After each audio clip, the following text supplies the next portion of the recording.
So welcome to another episode of Living Well with Rent Well. I'm one of your co-hosts, TJ Hock, and with me today is Robert Richman. How are you, Robert? Doing great. Thanks, Good. TJ. Robert, I am so thrilled to have you on this show today. So you have a wonderful book out there called The Culture Blueprint. If you're listening to this and haven't read it yet, I highly recommend you read it. The book it really is like a toolkit. It's like really a blueprint that, yes, absolutely read it all the way through. But then I feel like you could go back to any particular piece in the book and say, okay, you know what? I really could work on this in the company. That's actually how I designed the book. It was specifically supposed to be more like a stereo manual where you're like, okay, this is broken. How do I fix this? And then put it back down. And it really surprised me that people read the whole book. And even a CEO took it home and said, yeah, my 16-year-old read most of your book last night and loved it. And people talk about how it applies to family because I wrote it with that intention. You can say, okay, I'm hiring a new person. What do I do in day one? Boom, I got you right there. And but yeah, people really love the whole story behind it. The whole story. So why don't you tell us a little bit about yourself? For those of you who may not have heard of you, Yeah, my name's Robert Richman. I'm a culture hacker. I like to think of myself as a hacker in the sense that culture is a network. It's a lot of people in a network, and just like a computer network. And so after being at Zappos, I was culture strategist there. I ran a whole division, a whole company called Zappos Insights, where we took the Zappos culture and shared it with other companies coming through. All kinds of things around how to do recruiting, interviewing, hiring, managing, you name it, all the communication arts that we would share with other companies. And I put that all into a book. I was really there because Tony invited me, the CEO, to run this. And I really didn't think I had a book in me. But one day I just realized I had 300 pages of notes of noticing what the best companies did. Because the quote I like to reference with this is Leo Tolstoy, who said, all happy families are alike, but all unhappy families are completely different in their miseries.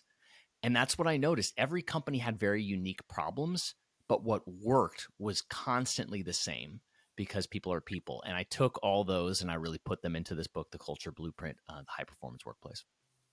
So what is culture hack? Because you mentioned that a couple times. Yeah, this is where I came up with it.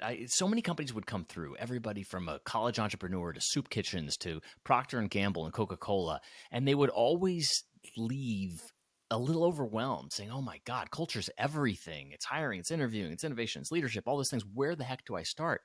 And then it hit me that if culture's a network, like a computer network, then how do you change a network? And I realized it's not the network designer. It's not the IT person. The person who changes a computer network the fastest is a hacker. And they're not even authorized, because sometimes people say, you know what, I'm not the CEO. How do I create a culture change? Well, a hacker, it literally doesn't have the authority to be there on the network. Yet they get in, make a huge change. And so I thought, what if we could apply that to culture? And I realized that if you think about it, what does a hacker do? A hacker looks for a vulnerability in the system. A vulnerability I define in culture as a place where it could really go off the rails. So, for example, the interview. That is a very, very vulnerable place in culture, because you could bring somebody in who's amazing for your company, who solves all these problems, makes your life easy. Or that person could look really good on paper and in the interview, and then you let them in and they do something horrible, maybe even gross negligence or harassment or something, and it could literally tank your company. So that's why you find vulnerable moments like that within culture, and you say, okay, how do I hack it? So the same way that Thomas Edison would hack light bulbs by trying this, no, it didn't work. Trying this, no, it didn't work. You try these different kind of things, these culture hacks, to experiment with. So for example, at Zappos, one of the things we did was said, okay, if people can have a lot of customer service experience, but might not be great at service, what's a question to ask to determine if they're really going to be good at service?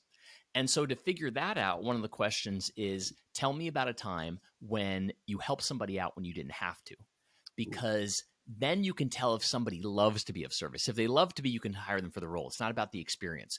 So that's what I mean about hacking, is find vulnerable moments, moments of frustration, moments where it can go off the rails. There's things like first time conversation with an employee. That's a vulnerable moment. And in each of these, if you think like a hacker and think, okay, how can I engineer this moment, this experience, to get what I want, then it has a huge impact, because that's what a hack is as well, is it finds a vulnerable moment, but it also uses a high leverage tool. What does high leverage mean? It means very, very little input, very, very little investment, but huge output. So we can even talk more about those questions in the interview, because that's a tiny, tiny input. You just change a little question here and there, and it radically changes the vector of the future of your company, because you'll get the right person in there. That's fascinating. How do you find honest feedback on culture, right? Because I've seen, to your point of like finding the vulnerability, there's surveys, and we've probably done it all, but I'm not sure we're really getting real feedback. Yeah. Do you have any thoughts on that? Yeah, of course. I've only found one that really, really works well, because what happens with feedback, again, great call, because it's a vulnerable moment. Why? Because how do you know somebody's telling you the truth? And how do you know it's going to be acted upon? Those are two vulnerable aspects of it, right? So the way to hack that, I found, is one is direct eye-to-eye feedback. That's very vulnerable for everybody. So let's increase the vulnerability, because when you do the 360 or do the Survey Monkey, it can just lay in there and you're like, you know what, I'm not going to pay attention to it. But if somebody gives you an honest piece of feedback to your eyes, you're suddenly on the hook and accountable, because they know that you know that they know that you know. And then the question, I believe this was created by Robert Cialdini, who said that the question that you ask to create safety, because that's what you're really doing, because they don't feel safe to tell you the truth, because they think they might be fired or punished in some other way. And you ask them this particular question. You say, would you please tell me what you think I don't want to hear? Would you please tell me what you think I don't want to hear? And now you've suddenly authorized them to go where they wouldn't go before. And that's when you get the truth. That's a fantastic question. Mm-hmm. And what's going through my mind, if I'm being vulnerable, right? We've done the Patrick Lencioni's 5 dysfunctions of a team, and ours came back as trust. And so as a business owner, and really for the others listening to this as well, I'm probably a lot of them are in the same boat. It's like, wow, okay, well, where do you start? If trust is the biggest vulnerability right now, and maybe they're not feeling safe, or I don't know why it's that. Where do you start? Yeah, trust is such an interesting word, because one, you notice it only really comes up when there's not trust there. So for example, I totally inherently trust my girlfriend Margot, right? But I don't talk to everybody saying I trust her so much, right? It's just there. I don't need to talk about it. But when it's not there, that's when the word comes up. So first, if the word trust is coming up, that's a flag, because it means there's an issue there. But then second, this is kind of a magic trick I learned when I was at Georgetown's leadership coaching school, which is, watch this, I'll do it with you. And it's cool, because it's both vulnerable and not at the same time. It's kind of like when you do a card trick and somebody's thinking about the card, right? So I'm going to ask you to think about something, and I'm going to see if I nailed what you're thinking about. Okay. Ready for it? I'm ready. Okay. So think of a moment when trust broke down, when you lost trust. It doesn't have to be with this company. It can be another company, right? Where you're like, oh, I just lost trust there. So don't even tell me it. So my bet would be that it could be only one of two things that happened. And they're actually both kind of the same thing, which is, one, somebody said they would do something and they didn't do it. Uh-huh. Or they didn't necessarily say specifically they would do it, but you had the expectation and they didn't do it. Was it one of those two? It was the first one. Yeah. Yep. Right. So how am I able to do that magic trick? Because this is what I was saying earlier in our pre-call about what culture is really based on, which is agreements. If you think about it, what is a contract? What is a job description? You are saying, I agree to do this, you agree to pay me this. Like, all of business runs on agreements. And if those are clear, they have to be clear, because the second case, if somebody didn't articulate it, it's not really clear. But if it's clear and it's broken down, then the culture breaks down. So it took me 10 years to realize, like, oh, there's so many words around culture. And I deal with them: values and beliefs and behaviors and KPIs and all these things like that. But at the core, the currency running through that network is agreements. It's agreements. I'd love if you could talk a little bit more about agreements, because it may have been in the book or on a YouTube video I had watched. You had talked about agreements versus demands, and that just resonated so much with me. And you had used a restaurant as an example, I think, to easily show what the difference is between the two. Could you share a little bit about that?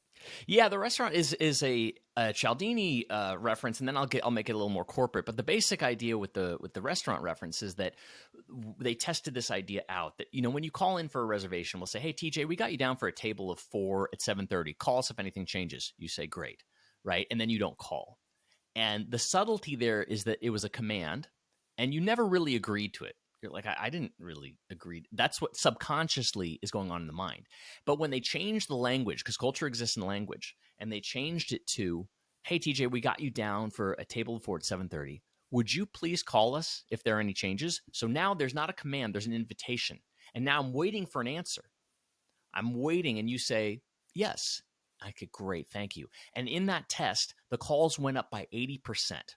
Why? Because there was an invitation to opt in and then a confirmation. And now you suddenly have to be in alignment with you because you weren't commanded to do something. So the way this applies to corporate is I'll find a trust example and somebody will tell me, and I'll say, "Tell me the exact language you said." And they said, "Could you get me this in 2 weeks?" Right? So it's kind of an invitation. It's asking about a capability. It's not "would you," it's "could you." So that's on the fence there. But then the guy responded. I said, "What did he respond with?" He said, "That should work." Now that, as we all know, is not actual agreement. When you say, "I should be there by 4," you're not agreeing. You're by no means promising to be there by 4. You're saying, should everything work out in my favor and I get my stuff done on time and traffic's fine, all this stuff, I should be there by 4. That's not true agreement. So that's why it's simple engineering, hacking of the language and culture to an invitation with a clear opt-in. And mind you, there has to be safety too, because if you're working for me and I say, "Hey TJ, would you please get me these graphics in 2 weeks?" And you say, yeah. Then I go, "Hold on, TJ, you sound a little shaky on that. Let's talk. Tell me what's going on." And you say, "Well, I don't know if I'm going to get this image from John."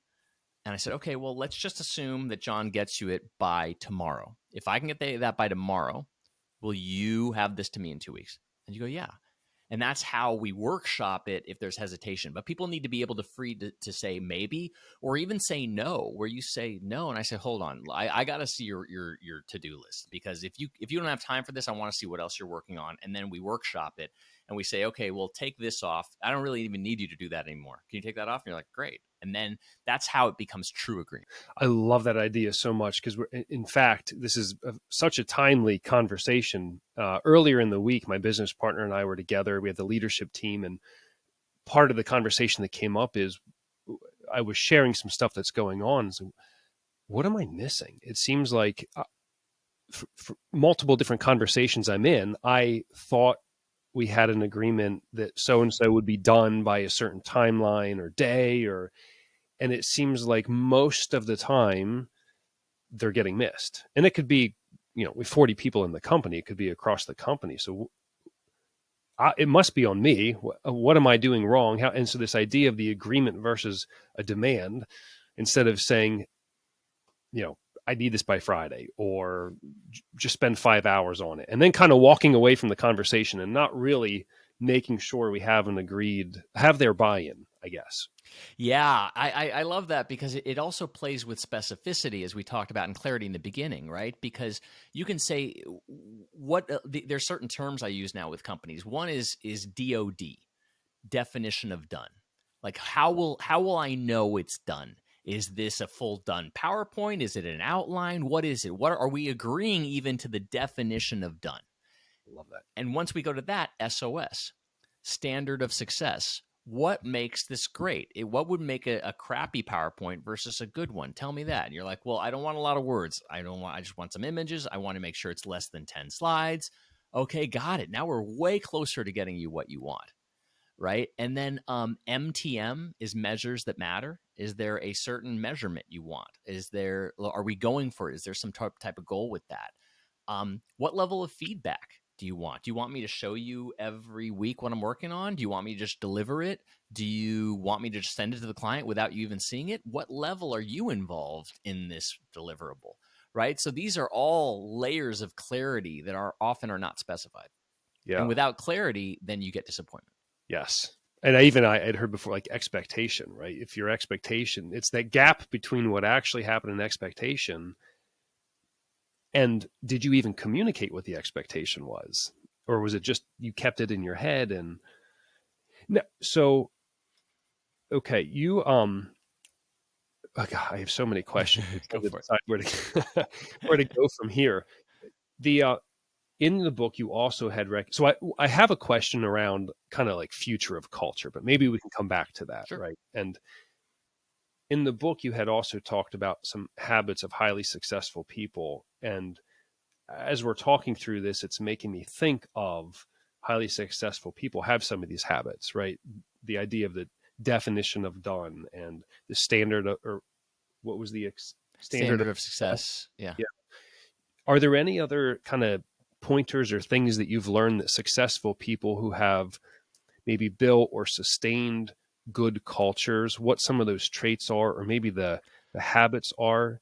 Absolutely. The best leaders I've seen constantly have a few things behind them. One on this theme is delegation. They're some of the best delegators ever. I remember working with Tony, and I saw one time through the later years that he had a to-do list. I'm like, wait, what? A to-do list? No. And I found out, oh, they're not managing, they're managing his delegations. So he can remember what he delegated to you. So he can remember what he delegated to me. Right. So these great leaders, I heard the quote once that millionaires think in terms of what and how, and billionaires think in terms of who. They're like, who's going to do this? Not how am I going to do this? Because how you're the expert, TJ. You figure out how. I don't even want to figure out how. I just know that I hired you. You're the best. You do this. So the best leaders I've seen are constantly thinking about who. And it's not even, you don't even need to be a billionaire. I mean, it blows my mind how many things you can do on Fiverr.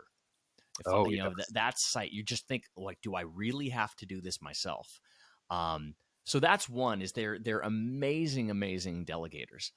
They're also incredible listeners. What blew me away, also working with Tony, was that there would be a meeting, and he would just listen and listen and listen and listen, and then at the end, just have this amazing idea and mic drop moment. Because the best leaders realize that once they start talking, everybody else shuts up.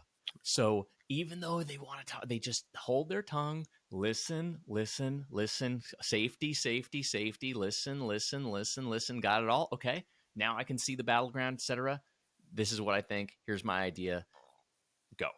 Go. So absolutely incredible listeners, absolutely incredible delegators. And the last I'd say is really decision making.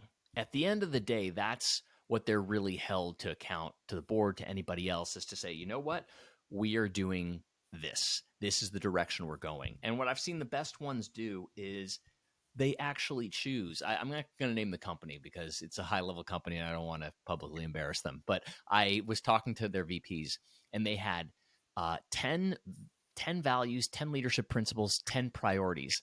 And I decided to take all these different ones and put them on one screen to show them all. And the entire audience of VPs cracks up laughing because they all get it. How are we expected to do all these 30 things at once? You're not.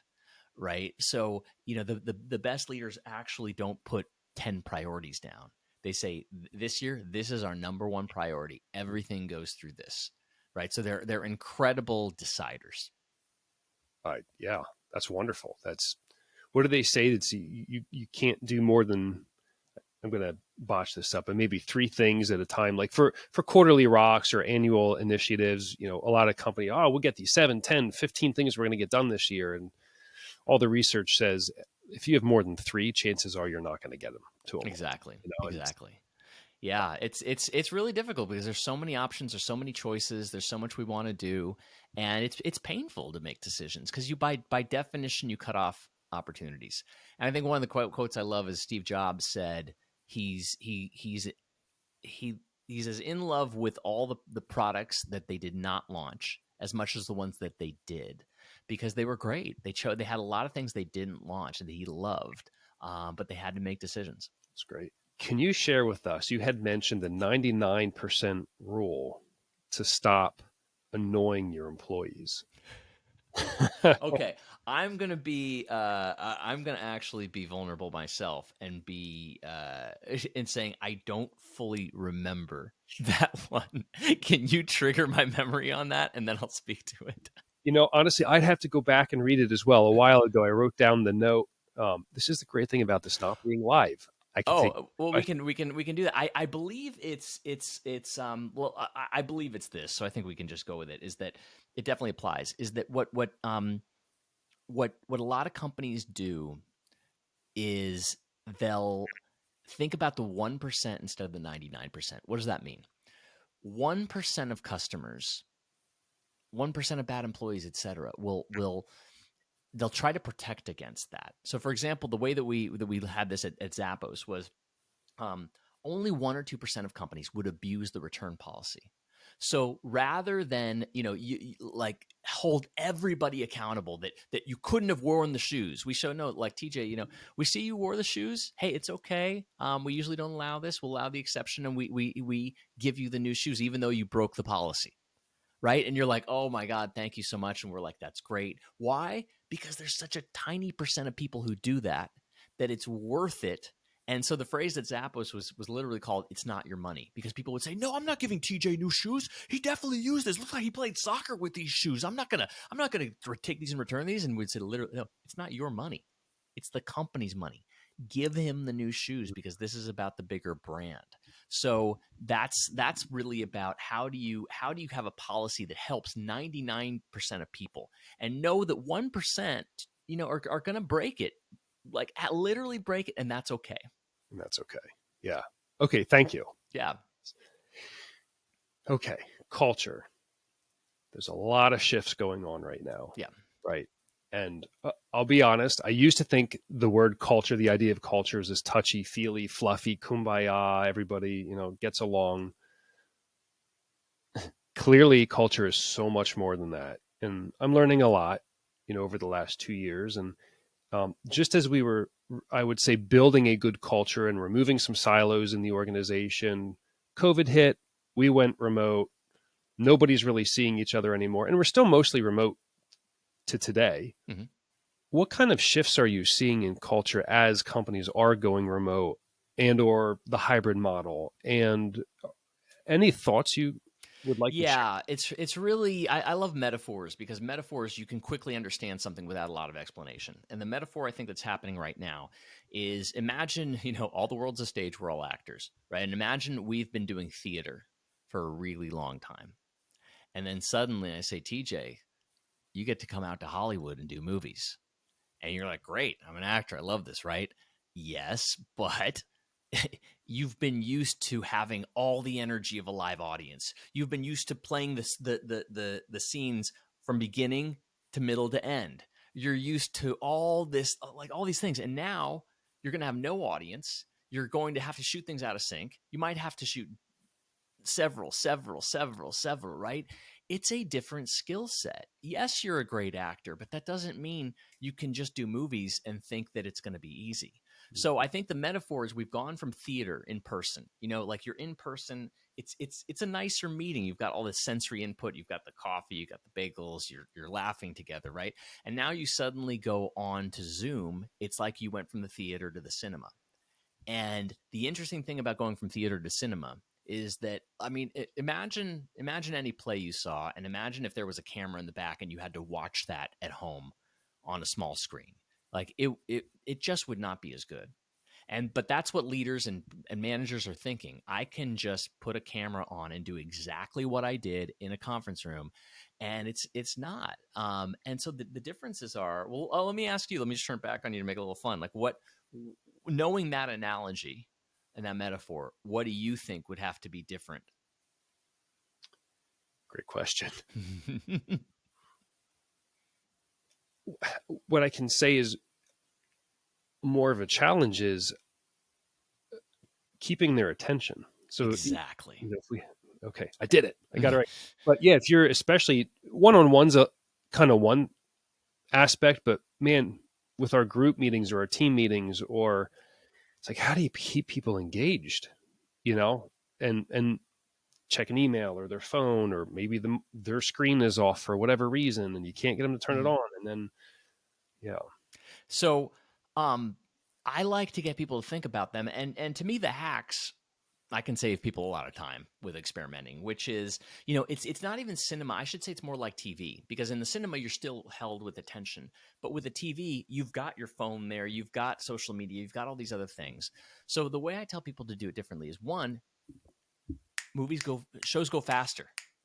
Do it. Do that hour meeting in 20 minutes if you can. How do we go faster, faster, faster? Everybody wants to go faster. And then how do we have things like a scoreboard? Like, I like to have a Kanban board and literally show people the tasks. That Prezi plugin I talked to you about can do that. Or you can literally do it just on a sticky notes behind you. But you want to have a scoreboard to the meeting. The scoreboard is, can we get all these sticky notes across the line to finished by the time this visual timer like this rolls down. So let's say we're in a meeting and I have this behind me. I have this down here. Go check that out. Yeah.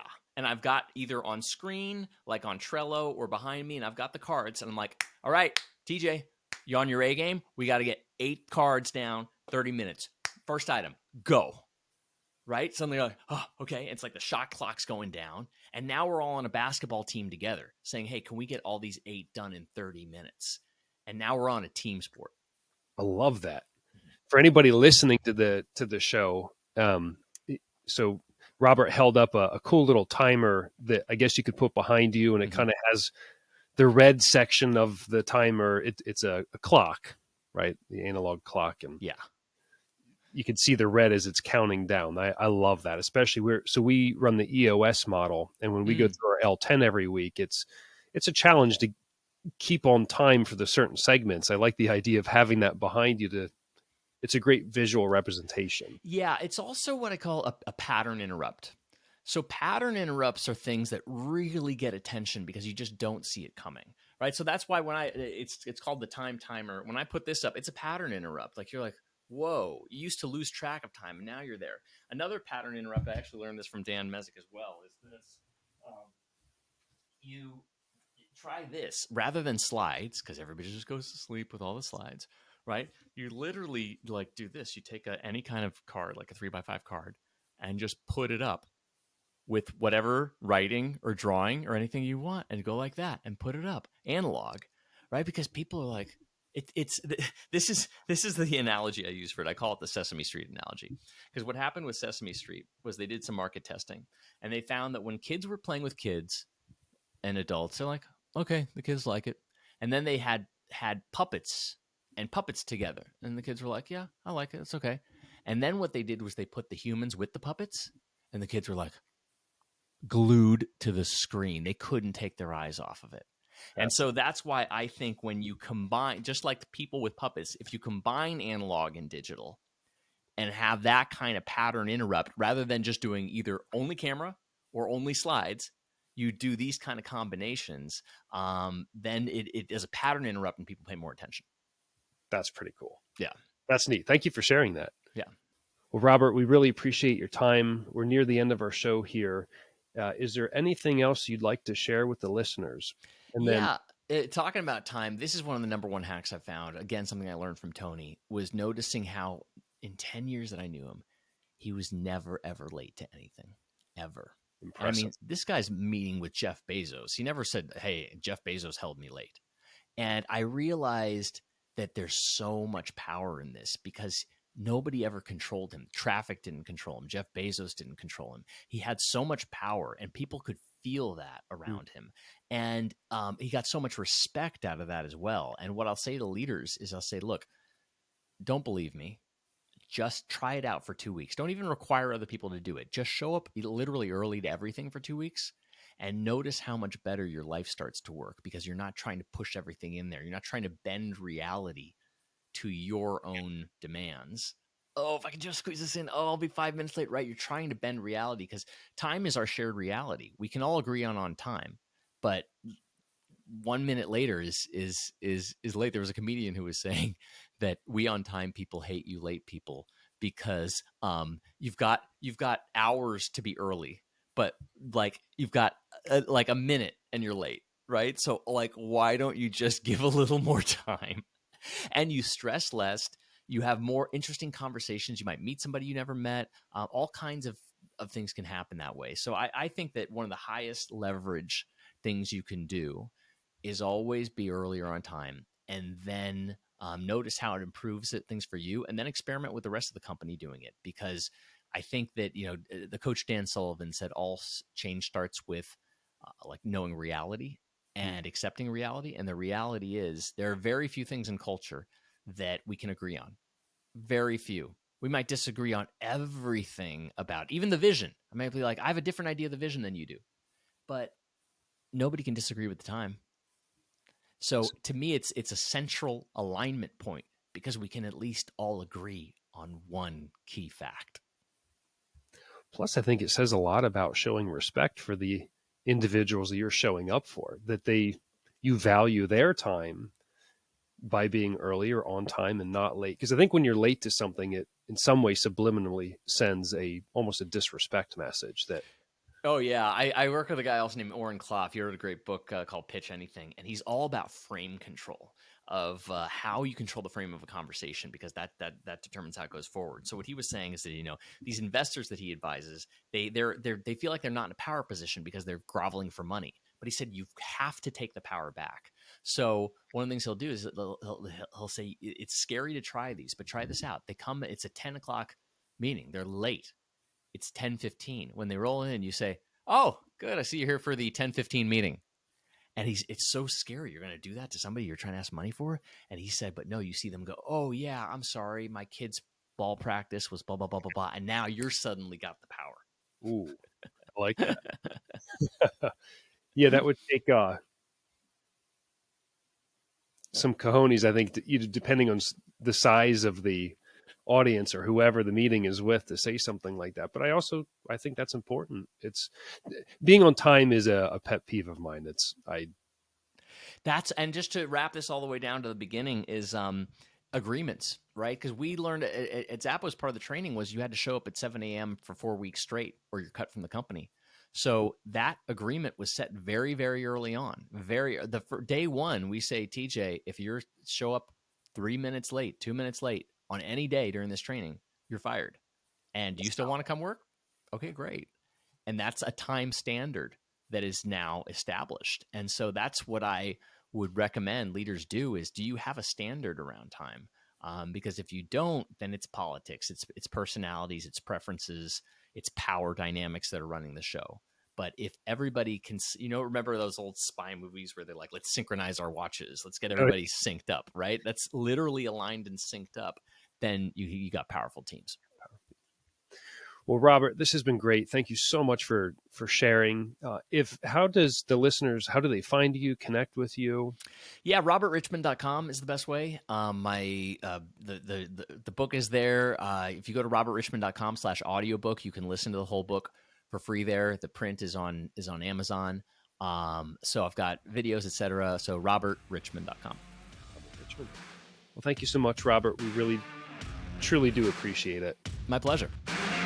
Thank you for listening to Living Well with Rentwell. We hope you loved that episode. Please be sure to head over to our website at rentwell.com/vision. We're giving away our free program called Vision Through Purposeful Action. If you're a busy person, if you struggle with finding the time and priorities, or if you're experiencing procrastination and overwhelm, this free course will help you with that. We wish you a blessed day. Thank you for tuning in, and check in later.